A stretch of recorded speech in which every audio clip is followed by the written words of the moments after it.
I'm getting all my vegetables chopped up, but I want to do a close-up of the can opener and how it works.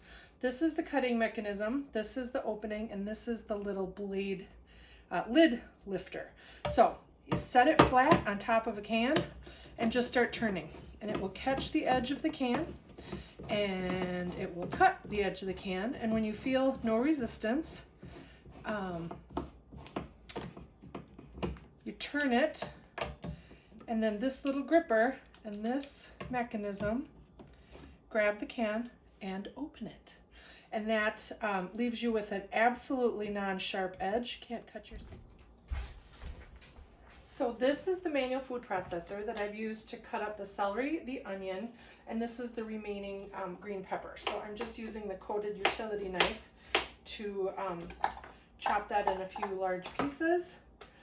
Pop the lid on and then just depress the handle, and it chops up pretty finely, so you can hide vegetables where you want to hide vegetables. So, and then the blade just pops out. This is very sharp. If you do need to store anything in it, it does come with a lid, so you can just pop it in the refrigerator for later if you needed to. So I have the green pepper and onions that I've chopped up with the food processor and the celery. These are the glass prep bowls. So I've measured out a cup and a half of ketchup. I've used the can opener to open the tomato sauce. These are all the awesome knives I've used: the paring knife, the utility knife, and the Santoku knife. I am now going to measure a couple tablespoons. These are the adjustable measuring spoons that we have. So I'm going to put a couple tablespoons of Worcestershire sauce in. The recipe calls for a teaspoon. Yeah, I like Worcestershire. And this is Mom's recipe, and Mom always put lots of Worcestershire too. So a couple tablespoons of vinegar, and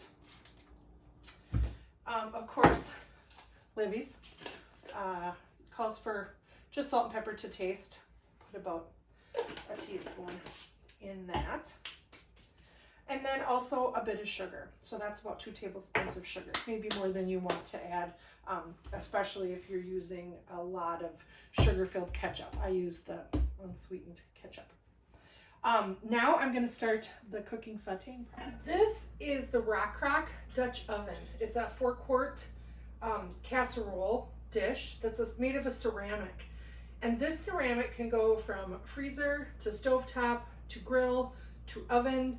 I'm new to this stuff. It's been around for a long time, but it's kind of expensive, so I never purchased it. But as a consultant, I got a pretty good deal.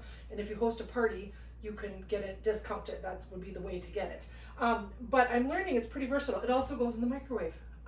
So I've got 2 pounds of hamburger in here that I'm going to brown in the Rock Crock. And this is the 10-inch nonstick skillet, and I'm going to use this to saute the celery, green pepper, and onion. And this is the mix and chop, which I love. It is the best tool for mixing up hamburger and browning it. It just sort of rotates and cooks. Yes, sometimes the hamburger gets stuck, but it just heats up and drops right off. So I'm going to brown the hamburger and saute all of the veggies here. Put a little bit of olive oil in the pan just so it's got some liquid. And I've never tried this nonstick cookware. This is my first time using it. So we'll see how it works. There's the celery and green pepper and onion. I will say that there is a bigger one. This is the 10-inch. There's also a 12-inch skillet. And for the amount that I typically cook, the 12-inch might be better. But we're gonna just let this saute here.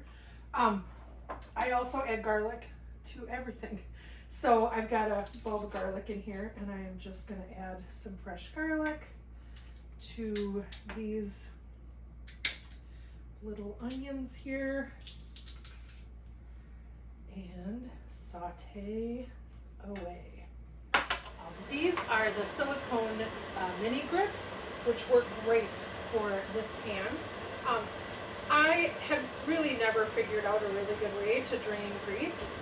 And so I just put a paper towel in the bottom of one of the Pampered Chef strainers and dump it in. Okay, I have the brown hamburger. Took about 10 minutes in the rock crock.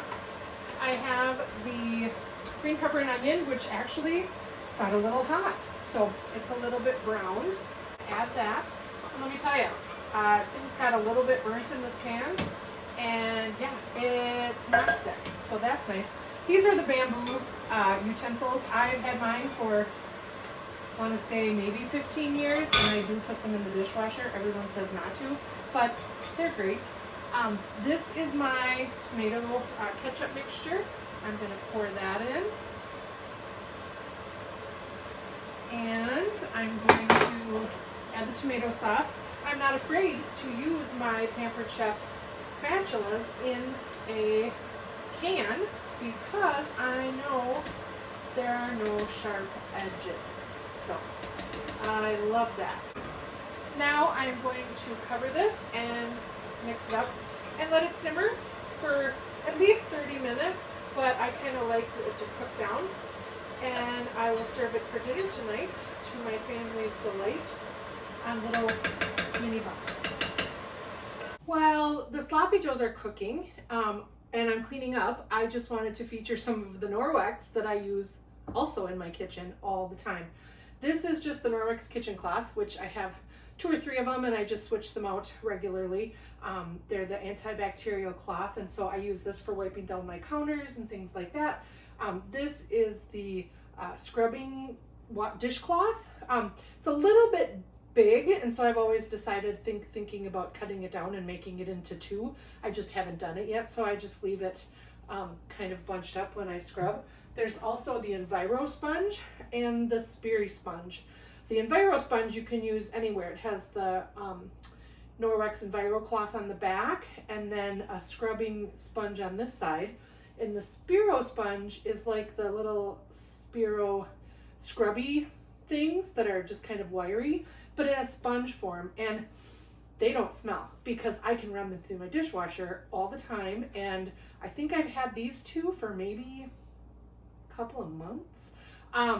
Unlike a sponge that can smell quickly because it holds bacteria. So I'm just going to demonstrate. I'll use this. They're also safe for nonstick cookware. So this is my pan that I cooked got them a little bit burnt. So we're just going to try this here with this Sperry sponge, and I'm going to rinse it out. And that's really clean. And this is clean. I'll rinse it off. I do let them dry in between, but after I've used it, I typically just throw it in my dishwasher and it cleans up great. So there is the Pampered Chef nonstick pan, absolutely clean without any scrubbing. And one of the other features of this pan that I forgot to share is that the handles are detachable. So you push it in, pull it back, and this comes off for easy storing. So if you don't have a lot of space to store pots, the 12-inch, the 10-inch, and the 8-inch all nest inside of each other with the handles simmering for about an hour. I might cook them a little longer, but I wanted to show you what we have so far. There's our Sloppy Joe mix, and it didn't stick. I typically would make this in my either stainless steel cookware or in enameled cast iron, but this worked great. And technically I can freeze it just like this and then pull it out and reheat it, or put it in the oven to reheat it. I think I like this rock crock product. So thank you for joining me today as I made Sloppy Carol Joe.